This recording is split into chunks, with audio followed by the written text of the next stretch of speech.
ABC invest 26,000, 34,000 and 10,000 respectively in a business. At the end of the year, they earn a profit of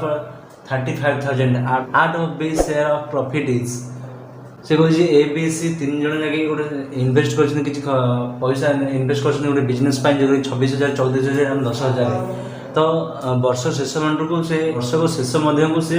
35,000 profit मिलूँ तो B profit के देखो A B C रहा के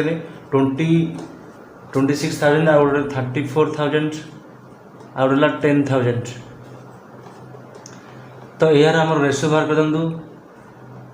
Resso बाहर कला A B C के Resso बाहर टू टू काटी दिखाँ 13 दूरी कर 17 दूरी कर 5 तो यार रेसो है के 13 17 5